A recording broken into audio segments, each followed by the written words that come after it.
We all heard of the wealth gap. What is the wealth gap, right? People complain. Look, I'm a capitalist. Don't get me wrong. I'm not a socialist, not even close. However, I do understand the wealth gap. The wealth gap is growing immensely. The gap between the haves and the have-nots in this country is at the highest level it's ever been.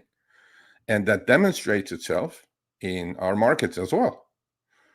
The top 1% owns 90% of the assets in this country. And when I say assets, it's not just stocks, bonds, real estate, all that stuff, right? And they control the rents, they control all of that. Look, I'm a capitalist, but at some point, I think that's another reason I'm doing this, right?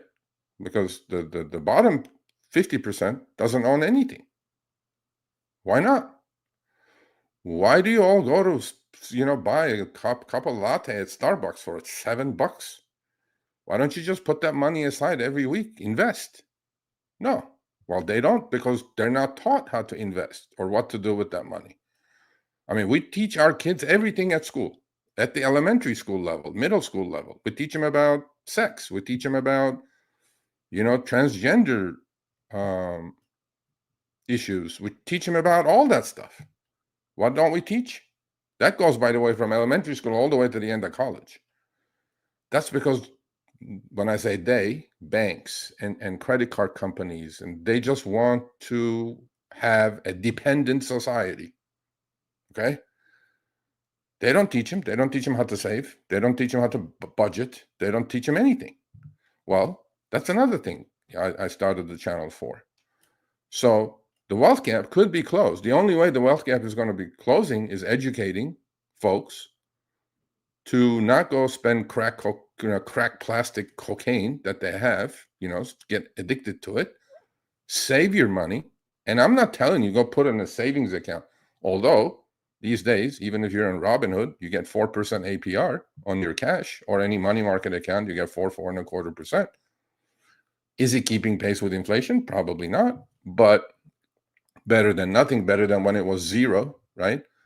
So even at the minute level, where your money is sitting is important. Most people go put it in a savings account at the bank. Banks are still paying 0.3% for those. Why? Because they're borrowing the money from you and then lending it back to you at 10%. I mean, just these simple things should be mandatorily taught at the elementary school level, middle school level, high school level, and definitely college level, because college is a scam, completely overrated the last 15, 20 years. All these kids come out of with useless degrees with $100,000 and $200,000 debt, right? In what world? So we just like a dependent society. That's what we do. I'm against it. But let's look at some numbers. Here's the numbers. You want to talk about numbers? Here we are. U.S. household stock ownership. This is just stocks. We're not talking real estate. We're not talking commercial real estate. We're not talking bonds. Just talking stocks. Let's look at it. U.S. household stock ownership is extremely concentrated among the wealthy. No kidding. Listen to this, folks. The top 1% now own 51% of all stocks held by U.S. households. Let me read that again. The top 1% now own 51% of all stocks held by U.S. households. This has increased by 8 percentage points over the last 35 years. The next 9%, okay, now we're going to from 1 to 10. 1 plus 9 is 10. The next 9% own 36%, meaning the top 10% of households, and I sure goddamn hope if you're watching me, you're in that top 10%, or you're aspiring to get in that top 10%, meaning the top 10% of households own 87% of household equities. Get it? Now you guys understand why education is necessary? Okay? By comparison, this hit me hard. By comparison, the remaining 90% own just 13%, down from 20% in the 90s. You know why?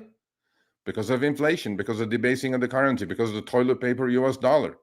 Hey man, if you had a W-2, you're not keeping pace with any of that unless you have investments. They're forced to sell their investments actually since 1990s.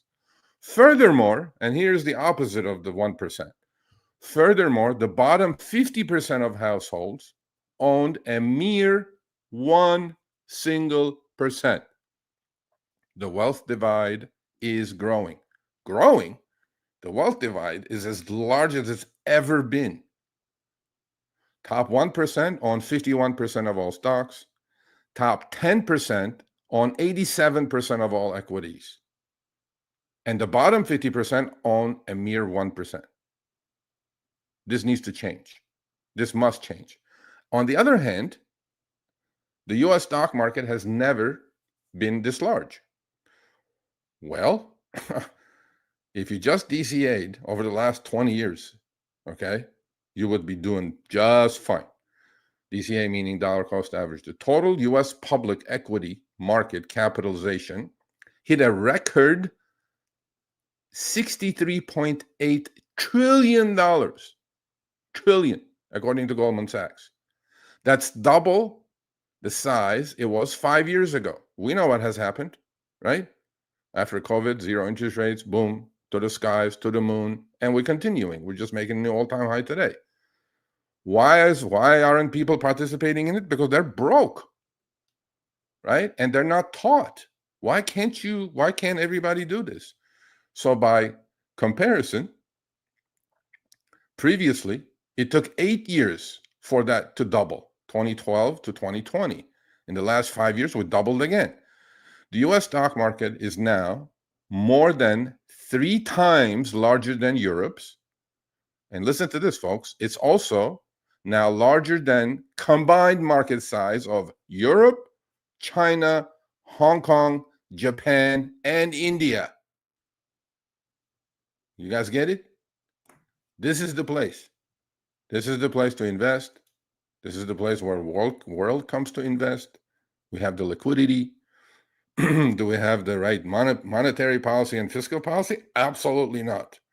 But partly all this is happening due to monetary policy, right? When interest rates are zero, all that 1% can go borrow at zero. Can we go borrow at zero? No. What do? They go invest. You know, the top 1% is very happy not owning a dollar's worth of cash in their banks. What do regular folks do? They go put money in the bank. Why are you putting money in the bank? It's not going to work for you because every month, every year, you're losing 6-7% of the value of your buying power. Why are you even doing it? Go invest. I'm not telling you to go to Robinhood and swing zero DTEs. Invest. So yeah, the divide is as large as it has ever been. And I don't think it's going to change unless people get educated. And I'm going to do my best